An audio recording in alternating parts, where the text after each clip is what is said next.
Halo Follow Konservasi, berjumpa dengan kami di podcast Kabar Simpenan.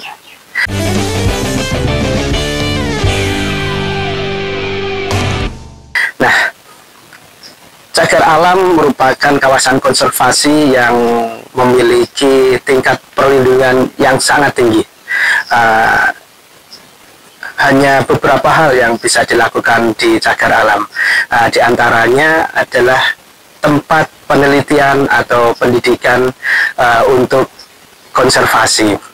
Nah, di sini ada Mbak Syafa, mahasiswa dari Universitas Brawijaya, yang akan melakukan penelitian di Cagar Alam Manggis Gadungan. Kita lihat, kita dengarkan, kita coba kulik kenapa sih sampai datang ke CA Manggis Gadungan yang luasannya sekitar 13 hektar. Bersama saya Om Dev, kita akan mulai di acara Kabar Simpenan. Oke. Mbak Syafa, panggilannya benar Mbak Syafa? Iya. Nama lengkapnya siapa sih Mbak? Nama lengkapnya Farhani Nur Syafa Rahmania. Waduh, Masya Allah, nggak dipanggil Hani aja. Biasa dipanggil Syafa. Oh, Mbak Syafa, oke. Iya. Mbak Syafa. Mbak Syafa boleh cerita nggak? Mbak Syafa ini asal usulnya dari mana? Apakah berdiri sendiri atau dari mana? Kenapa bisa tertarik dengan Vicus? Oke, saya aslinya Kediri, cuman kebetulan sekarang sedang lanjut studi S2 di Universitas Brawijaya Malang. Programnya Magister Pengelolaan Sumber Daya Lingkungan dan Pembangunan. Gitu. Nah, kebetulan memang ini sudah masa memasuki tugas akhir untuk tesis. Jadi kebetulan karena memang background S1 saya juga biologi, S1 biologi, lanjut ke S2-nya ilmu lingkungan, jadi harus mengintegrasikan gimana ilmu lingkungan itu berkaitan dengan konservasi, biodiversitas, seperti itu. Makanya kemudian memilih untuk penelitian di Kediri ada cagar alam, kenapa tidak dieksplor seperti itu. Masya Allah, Masya Allah. Terus info Cagar Alam Manggis Gadungan ini dapat dari mana Mbak? Untuk info tentang Cagar Alam Manggis Gadungan sendiri, asal usulnya itu awalnya itu kan saya lulus S1 2023. Ketika lulus, kebetulan saya itu ikut program namanya Green Leadership Indonesia. Oh, Masya Allah. Ya, kebetulan waktu itu diinisiasi oleh Institut Hijau Indonesia, didukung juga di masa itu oleh Kementerian Lingkungan Hidup dan Kehutanan. Zamannya dalam juga ini ya. Siti Nurbaya.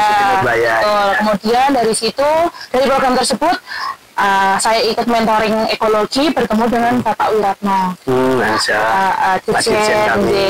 Nah, dari situ beliaulah yang mengenalkan. Kebetulan saya ada nulis terkait secara konservasi, banyak dapat informasi dari buku-buku beliau. Kemudian dikenalkan, saya kan orang Kediri. Di Kediri ada loh Cagar Alam. Bahkan saya baru tahu ternyata juga dari beliau. Seperti itu. Nah, dari situ beliau juga menjelaskan ada pusat Vicusnya di sana, disahkan 2022. Jadi saya tertarik gitu, ingin memperdalam, ada apa namanya tempatnya, kenapa kok saya orang Kediri malah nggak mengeksplorasi. Makanya ketika lanjut studi S2 juga harus penelitian di situ, nggak boleh ke lain yang lain seperti itu. Benar. Jadi dari beliau lah saya tahu ada Cagar Alam Manggis Gadungan. Akhirnya saya kepoin di Instagram apa aja sih kegiatannya. Instagram sama saya. Instagramnya BBKSDA. Oh, kira Instagram saya. Aduh, gimana saya follow. Saya cari tahu kegiatan-kegiatannya, ada Smart Patrol dan lain-lain seperti itu. Wah, mantap. Jadi ternyata Cagar Alam Manggis Gadungan masih perlu untuk disebarluaskan. Nah, buktinya Mbak Syafa, orang Kediri asli juga baru dengar nih. Iya. Oke.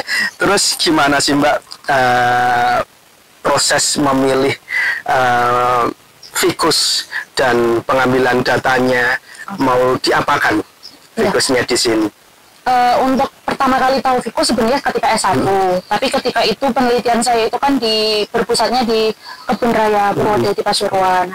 Situ sudah memang ada beberapa jenis fikus yang ada di sana. Cuman saat itu saya belum fokus untuk mempelajari fikus, fokusnya ke Syzygium. Tapi ketika lulus kemudian mau lanjut studi S2, dan dari informasi Pak Wiratno tadi juga ada pusat fikus nasional di sini, dan ketika saya search internet di penelitian-penelitian yang sudah ada itu memang masih sangat minim penelitian di sini, apalagi terkait fikus hanya beberapa saja. Bahkan untuk yang ada di sini itu paling yang sudah ada itu tumbuhan bawah, kemudian serangga. Terkait fikus memang masih belum ada. Sedangkan ini ada pusat fikusnya gitu. Pusat fikus nasional, kenapa tidak diambil, dieksplorasi, dimanfaatkan seperti itu. Kemudian dari ketika daftar S2 juga sinopsis penelitian saya sudah berkaitan dengan fikus seperti itu. Cuman dikembangkan oleh pembimbing untuk diperbaiki, ditingkatkan nanti manfaatnya seperti apa, seperti itu. Dan akhirnya karena penelitian saya S1 itu arsitektur pohon, dan itu juga berkaitan dengan fungsi cagar alam sekarang ini kan memang dari dulu disahkan sebagai daerah resapan air, daerah penyimpan cadangan air. Itu berkaitan dengan arsitektur pohon juga, seperti itu. Dan fikus itu kan juga memiliki kemampuan yang sangat besar ya untuk infiltrasi air hujan menuju tanah, nanti juga berkaitan dengan gimana tanah itu menyimpan cadangan air, seperti itu. Makanya saya sangat tertarik kenapa tidak dicoba dilakukan penelitian, mengetahui bagaimana sih bagaimana besarnya manfaat dari fikus itu nanti untuk membantu siklus hidrologi itu sendiri. Seperti itu. Ternyata ya, selain dianggap keramat, fikus itu punya manfaat ekologis yang luar biasa. Nggak tahu nih nanti hasil penelitiannya Mbak Safa seperti apa. Apakah bisa dikembangkan lebih baik lagi di tempat-tempat lain bahkan gitu kan. Dan terima kasih Pak Wir atas kampanye tentang cagar alam manggis sehingga bisa sampai di telinganya Mbak Safa ini. Terima kasih. Nah, Mbak Safa, kan untuk struktur tegakan ya, tegakan itu yang diukur apa aja Mbak waktu penelitiannya Mbak ini? Untuk tujuan penelitian saya sendiri kan untuk mengetahui kira-kira bagaimana fungsi ekologis dari tumbuhan fikus itu sendiri, entah itu nanti untuk iklim mikro di bawahnya, kemudian naungan pohonnya seperti apa. Jadi yang saya ukur utamanya adalah arsitektur pohon. Jadi saya ukur terlebih dahulu di cagar alam manggis Gedongan ini kan ada sekitar 30-an tegakan fikus ya. Jadi saya eksplorasi terlebih dahulu 30 tegakan itu titiknya di mana saja.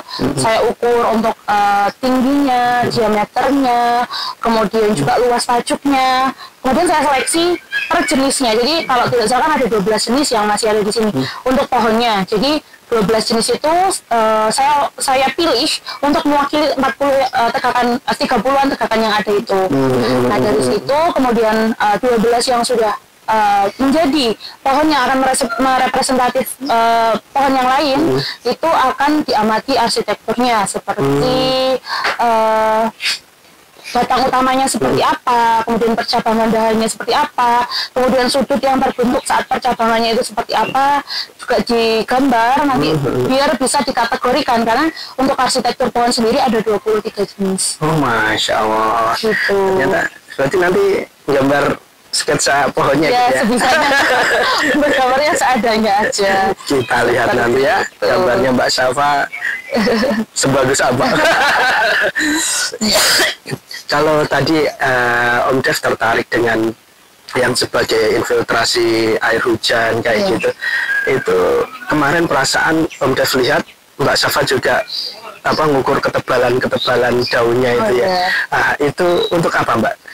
Oke, sebenarnya untuk yang diukur tadi kan masih terkait pohonnya ya, untuk fungsi ekologisnya sendiri juga saya pada penelitian ini mengukur untuk suhu lingkungan, kelembapan tanah, kelembapan udara, kemudian juga intensitas cahaya, dan dari pembimbing juga menyarankan kalau berkaitan juga dengan fungsi ekologis adalah ketebalan daun, kemudian luasnya daun seperti itu. Jadi memang untuk mengetahui, karena kan pasti setiap daun juga beda-beda. Ada yang daunnya ficus itu lebar, ada yang kecil. Nah itu kan juga berkaitan nanti dengan intensitas air yang masuk ke tanah, kemudian juga intensitas cahaya yang seperti apa, begitu. Jadi memang perlu diketahui juga untuk ketebalan. Selain itu juga untuk mengetahui nantinya berkaitan dengan fungsi ekologis adalah ground cover yang tumbuh di bawah tegakan ficus itu seperti apa ragamnya, seperti itu.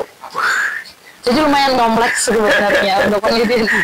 Luar biasa ini. Kita bisa coba praktekkan ini, Mbak. Kebetulan ada daunnya. Oh, iya. Kita ambil daunnya. Oke. Izin ya, diambil. Ini untuk alatnya, ketebalan daun kemarin menggunakan mikrometer skrum sebenarnya. Nggak boleh lebih dekat lagi. Oh iya, boleh. Ya, ini bercanda. Ini alatnya seperti ini. Nah, ini daunnya, ini misal daun ficus begitu ya. Jadi kita ukur ketebalannya seperti ini.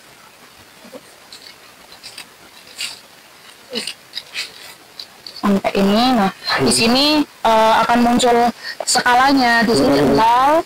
Berarti kan dia di 0, kemudian ininya di paling sudah rapat sendiri itu di angka 13, berarti sekitar 0,13 mm untuk ketebalannya, seperti itu. Nah, di artikel-artikel atau ada informasi nggak ketebalan daun ini itu tujuannya apa, fungsinya apa, kenapa daun tebal-tebal itu?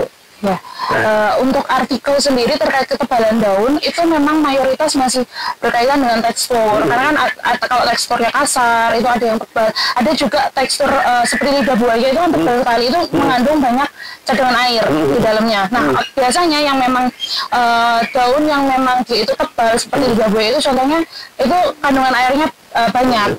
Di ficus sendiri ada beberapa yang daunnya tebal, itu juga di dalamnya ada kandungan air.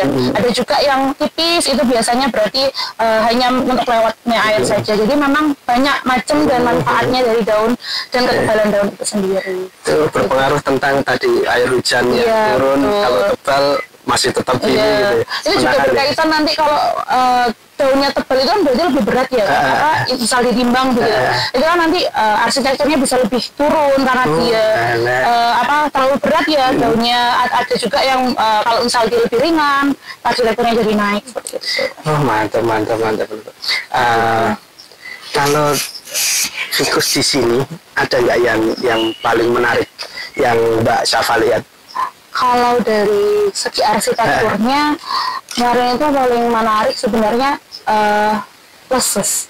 Iya, karena memang dia arsitekturnya tinggi, tapi ketika di atas tuh dia menyebar seperti itu. Gitu. Leses itu salah satu ficus ikonik di CA Manggis Gadungan, karena hanya ada 2 yang besar di CA Manggis Gadungan. Nama ilmiahnya Ficus albipila. Nah, itu sebagai rumah untuk kalong. Nah, kebetulan kalongnya sekarang sudah bermigrasi entah kemana, sudah 2 mingguan, 3 mingguan mungkin, belum nampak lagi. Mbak Syafa belum lihat kalongnya ya? Belum. Waduh, sayang sekali. Waktu saya lihat proposalnya Mbak Syafa untuk penelitian, Mbak Syafa juga mengambil data di masyarakat sekitar kawasan CA Manggis ya. Nah, itu mau diapain untuk masyarakatnya? Datanya maksudnya. Jadi kan memang untuk penelitian tesis saya ini itu selain juga di dalam kawasan yang dalam, saya juga ingin mengetahui perspektif masyarakat di sekitar kawasan di Desa Manggis ini seperti apa. Apakah mereka tahu terkait pohon ficus itu sendiri, pohon beringin lah, kalau masyarakat umumnya itu tahunya pohon beringin seperti itu. Apakah mereka tahu, apakah masyarakat juga peduli untuk bisa merawat bareng-bareng pohon ficus yang memiliki segudang manfaat itu, tidak hanya arsitekturnya kan, ternyata sebenarnya buahnya juga bermanfaat, kemudian daunnya ada yang dijadikan makan ternak seperti itu. Apakah masyarakat itu peduli, tahu, dan memahami kenapa kok ini dijaga? Salah satunya ya karena ada ficus itu, seperti itu tujuannya. Oh, Masya Allah. Tapi Om Dev boleh nitip nggak ke masyarakat? Boleh. Ya, nitip tentang Ciamanggis disebutkan. Oh iya. Biar mereka lebih mengenal lagi lebih jauh tentang Ciamanggis. Ciamanggis, alas simpenan. Ya. Alas simpenan. Alas simpenan, betul-betul. Di sini dikenal dengan alas simpenan. Alas simpenan. Dengar-dengar sih alas simpenan ini kenapa disimpan begitu? Ini berhasil menjaga tata air bagi masyarakat di sekitar Ciamanggis. Jadi waktu musim kemarau, sumur mereka ternyata debit airnya lebih banyak. Saya juga heran. Tapi itu kata Bu Kades juga, kata beberapa orang juga seperti itu. Mantap. Terus kesan dan pesan atau ada pengalaman yang menarik ya Mbak, yang Mbak Safa dapatkan penelitian ini? Selama ini kurang lebih 3 minggu ya saya di sini untuk penelitian. Alhamdulillah sekali dari awal saya mengurus izin penelitian itu dari petugas BPKSDA Jawa Timur sendiri sangat mengayomi, welcome. Jadi saya awalnya itu email, kemudian DM Instagram juga, Instagramnya BPKSDA, kemudian dibantu untuk mengurus penelitian berkas-berkasnya seperti apa, kemudian Zoom, presentasi. Disarankan untuk ke Sidoarjo mengambil surat izin masuk kawasan konservasi Maksi. Kemudian dari situ diarahkan ke SKW Kediri untuk bertemu dengan Om Dep dan juga teman-teman petugas lainnya. Di situ diskusi, kita sharing, kemudian lanjut di hari Seninnya langsung penelitian. Masya Allah. Jadi masih banyak yang harus diteliti di sini. Makanya jangan sungkan untuk menghubungi kami dan melakukan penelitian seperti Mbak Safa. Sampai jumpa di sesi selanjutnya, tetap di Kabar Simpenan.